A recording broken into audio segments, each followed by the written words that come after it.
kehancuran kerajaan dan tawaran melecehkan. Setelah berhasil merebut kekuasaan dan mengukuhkan posisinya sebagai penguasa baru, Indrajaya Kertayasa mulai merasakan adanya ancaman yang berpotensi merongrong stabilitas pemerintahannya.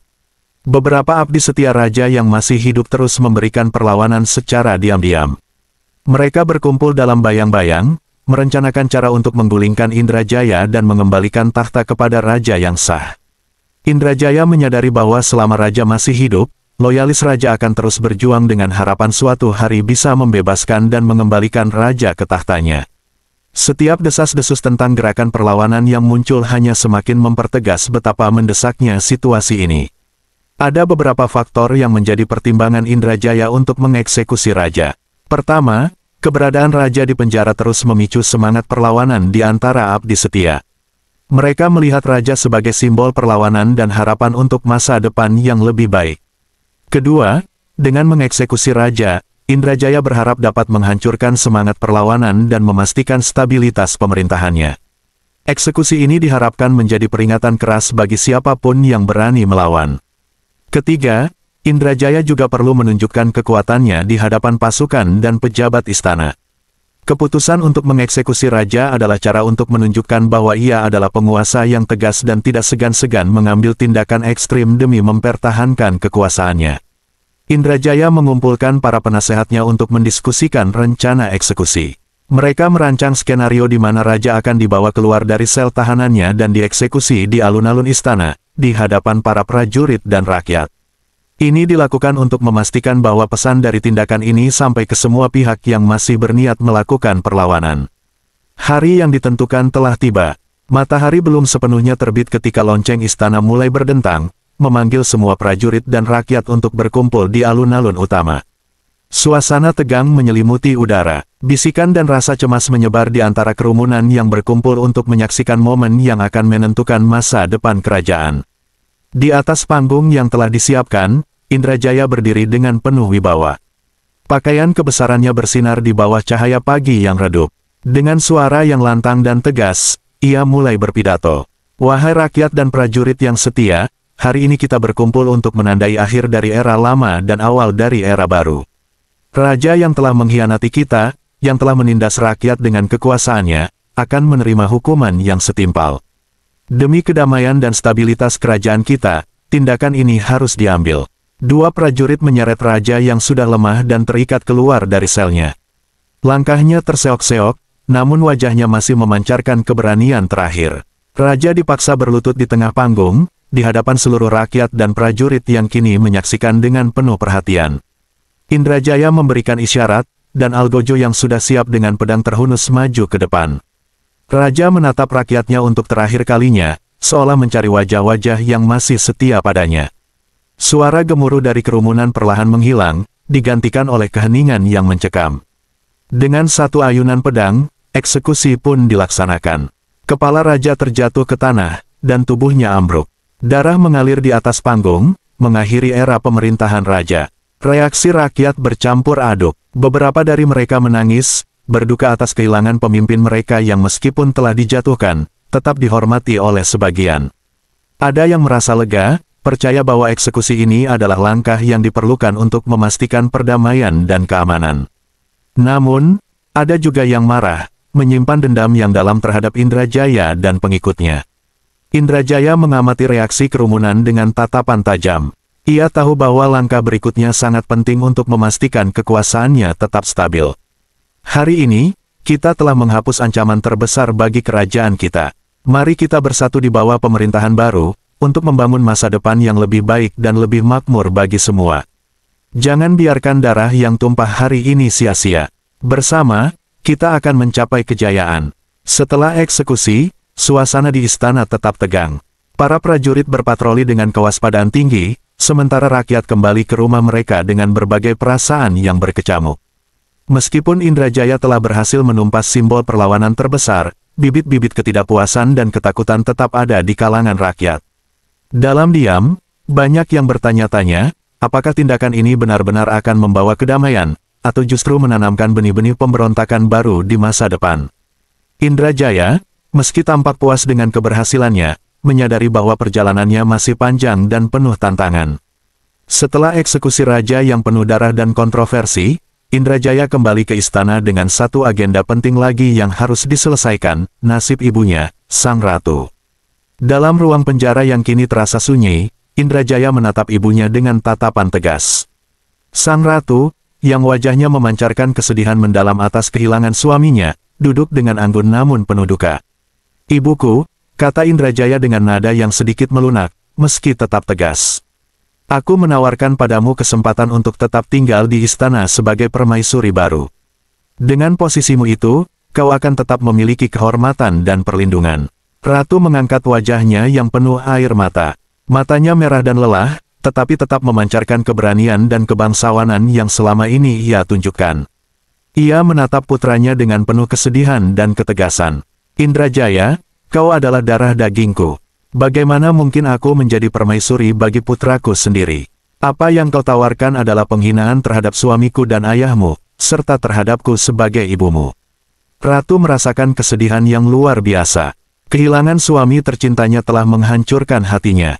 Ia teringat momen-momen indah bersama raja, kenangan saat mereka memerintah bersama, membesarkan Indrajaya dengan harapan besar. Kini, semua harapan itu telah hancur karena ambisi dan kebencian yang menguasai putranya. Meskipun merasa terhina, sang ratu tetap tegar. Ia tahu bahwa Indrajaya memiliki kekuasaan penuh sekarang, dan menolak tawarannya bisa berarti bahaya bagi dirinya. Namun, dia tidak bisa menerima tawaran itu tanpa menunjukkan bahwa ia adalah seorang ibu dan seorang ratu yang setia. "Aku tidak bisa menjadi permaisuri barumu, Indrajaya. Aku adalah ibumu, dan aku akan tetap setia kepada kenangan ayahmu. Jika ini adalah akhir bagiku, maka biarlah begitu. Aku lebih baik mati dalam kehormatan daripada menerima tawaran yang mengkhianati segala sesuatu yang aku percayai." Penolakan ratu terhadap tawaran Indrajaya untuk menjadi permaisuri barunya mengobarkan api amarah dalam hati sang putra mahkota. Indrajaya, yang telah dikuasai ambisi dan roh peramal, melihat penolakan ini sebagai penghinaan terbesar. Dengan keputusan yang kejam, ia memutuskan untuk menghapus jejak masa lalunya yang mengingatkan akan masa pemerintahan ayahnya. Di dalam penjara yang sama, Indrajaya kembali menemui ibunya, kali ini dengan niat yang jauh lebih gelap. Wajahnya penuh kemarahan dan kebencian, tidak ada lagi kelembutan yang tersisa. "Jika kau tidak mau menerima posisimu di istana, maka kau tidak akan punya tempat di sini. Aku akan memastikan kau tidak lagi menjadi ancaman bagi kekuasaanku," kata Indrajaya dengan suara dingin. Dengan perintah yang tegas, Indrajaya memerintahkan prajuritnya untuk membawa ratu keluar dari istana. Sang ratu, yang sudah lemah dan patah hati, tidak memiliki kekuatan untuk melawan. Ia diikat dan dibawa ke pasar budak, di mana nasibnya akan berubah secara drastis. Di pasar budak, ratu yang dulunya dihormati dan dicintai, kini berdiri di depan sekelompok orang asing yang melihatnya sebagai komoditas. Pedagang budak dengan cepat menyadari nilai dari seorang ratu yang jatuh dan menawarkannya kepada seorang pemilik rumah bordil yang kaya raya. Dengan senyuman licik, pemilik rumah bordil membeli ratu dengan harga tinggi. Ia tahu bahwa memiliki seorang mantan ratu sebagai budak di rumah bordilnya akan menjadi simbol kekuasaan dan kekayaannya. Dan tentu akan banyak lelaki hidung belang yang datang untuk mencicipi nikmat seorang ratu. Ratu dibawa ke rumah bordil dan dipaksa menjalani kehidupan yang penuh kehinaan.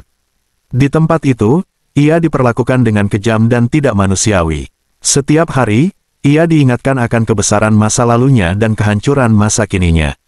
Sementara itu, di istana, para pejabat yang setia kepada Indrajaya mencoba untuk menutupi kebenaran mengenai nasib ratu. Mereka menyebarkan kabar bahwa ratu telah diasingkan untuk melindungi kehormatannya, namun banyak yang merasakan kebohongan di balik kata-kata itu. Dengan kematian raja dan ratu yang dijual, struktur pemerintahan yang dulu kokoh kini runtuh di bawah kepemimpinan Indrajaya Kertayasa. Kerajaan yang dulu disegani oleh tetangga-tetangganya kini terlihat lemah dan rentan. Negara-negara tetangga, yang sudah lama mengincar kekayaan dan wilayah kerajaan, melihat ini sebagai kesempatan emas untuk menyerang. Pasukan dari kerajaan-kerajaan tetangga mulai merangsek masuk ke perbatasan, menembus pertahanan yang lemah. Mereka menjarah desa-desa, merampas harta, dan menebar ketakutan di mana-mana. Penduduk yang dulu hidup dalam kedamaian kini dilanda ketakutan dan penderitaan. Di dalam istana, tata pemerintahan di bawah Indrajaya semakin memburuk. Indrajaya, yang lebih mengandalkan kekuasaan absolut dan intimidasi daripada kebijaksanaan, gagal menjaga stabilitas dalam negeri. Keputusan-keputusan yang tidak bijaksana dan kebijakan yang tidak berpihak pada rakyat memperburuk kondisi kerajaan. Ketidakpuasan menyebar di kalangan bangsawan dan rakyat jelata. Pemberontakan kecil mulai muncul di berbagai penjuru kerajaan. Para pejabat yang dulu setia kepada raja mulai meragukan kepemimpinan Indrajaya dan ada yang diam-diam merencanakan pembalikan kekuasaan. Kerajaan yang dulu makmur dan damai kini beralih menjadi lahan konflik. Para petinggi yang bersekutu dengan Indrajaya juga mulai menunjukkan ketidakpuasan mereka. Banyak dari mereka merasa tidak puas dengan pembagian kekuasaan dan harta yang tidak adil. Pertengkaran dan intrik politik mulai merajalela di dalam istana, mengganggu upaya untuk menghadapi ancaman dari luar. Indrajaya mencoba mengatasi masalah internal dengan cara-cara kekerasan, tetapi hal ini hanya memperburuk situasi. Eksekusi dan penindasan yang ia lakukan untuk menjaga kekuasaannya malah membuat rakyat semakin marah dan melawan. Pengkhianatan dan pemberontakan menjadi hal yang umum, membuat kerajaan semakin tidak stabil. Di tengah-tengah kekacauan internal, Belanda melihat peluang untuk memperluas kekuasaan mereka di wilayah tersebut. Mereka juga telah lama mengincar kekayaan alam dan posisi strategis kerajaan. Melihat kerajaan yang semakin lemah dan tidak stabil, Belanda memutuskan untuk melancarkan serangan besar-besaran. Belanda datang dengan pasukan yang dilengkapi dengan senjata api modern, jauh lebih maju dibandingkan dengan persenjataan tradisional pasukan kerajaan. Mereka memulai serangan dengan menghancurkan pos-pos pertahanan di perbatasan dan menduduki desa-desa terdekat. Penduduk yang ketakutan mencoba melarikan diri, tetapi banyak dari mereka yang tertangkap dan dijadikan budak. Pasukan kerajaan yang dipimpin oleh Indrajaya mencoba mempertahankan ibu kota. Namun, mereka kalah jumlah dan persenjataan mereka jauh tertinggal. Belanda dengan cepat mendekati istana, menembus setiap pertahanan yang ada. Di istana, Indrajaya panik. Ia memerintahkan pasukannya untuk bertahan sekuat tenaga, tetapi mereka tidak mampu melawan serangan gencar Belanda. Dalam pertempuran yang brutal dan penuh darah, pasukan kerajaan berjatuhan satu persatu. Di tengah pertempuran yang sengit, Indrajaya Kertayasa berusaha sekuat tenaga memimpin pasukannya. Namun, taktiknya yang kacau dan ketidakmampuannya dalam mengatur strategi membuat situasi semakin buruk. Pasukan Belanda dengan senjata api modern berhasil menembus barisan pertahanan terakhir dan mendekati Indrajaya. Dalam satu tembakan yang akurat, seorang prajurit Belanda mengenai Indrajaya tepat di dadanya. Indrajaya terjatuh, darah mengalir dari lukanya. Dalam nafas terakhirnya, ia menyaksikan kerajaannya yang dulu megah kini hancur lebur di bawah kekuatan musuh. Matanya perlahan-lahan menutup, menandai akhir dari dinasti yang telah berkuasa selama beberapa generasi. Namun, sesaat sebelum nyawanya benar-benar hilang, sesuatu yang aneh terjadi. Saat Indrajaya menghembuskan nafas terakhirnya, roh peramal yang telah lama bersemayam dalam dirinya tiba-tiba keluar dari tubuhnya. Roh itu melayang di atas medan perang, menatap tubuh Indrajaya yang kini tak bernyawa. Roh peramal, yang kini bebas dari tubuh Indrajaya, menjadi gentayangan. Ia bergerak di antara reruntuhan istana, mengamati kehancuran. Roh itu kini tanpa tujuan, terjebak di antara dunia hidup dan mati, tanpa bisa kembali ke dunia asalnya. Dengan kematian Indrajaya dan jatuhnya kerajaan ke tangan Belanda, kehidupan rakyat berubah drastis. Penduduk yang tersisa harus menghadapi kehidupan di bawah penjajahan yang keras. Mereka dipaksa bekerja untuk kepentingan kolonial, dan banyak yang mengalami penderitaan berat. Kekayaan alam kerajaan dieksploitasi, dan budaya lokal ditekan oleh aturan kolonial yang kejam. Bekas istana yang megah kini hanya menjadi bayang-bayang dari masa lalunya. Reruntuhan dan kerusakan menjadi saksi bisu dari pertempuran yang telah menghancurkan segalanya. Pemberontakan dan perlawanan kecil-kecilan terus terjadi, tetapi tidak ada yang bisa mengembalikan kejayaan yang pernah ada. Roh peramal yang kini gentayangan terus bergerak di sekitar bekas kerajaan.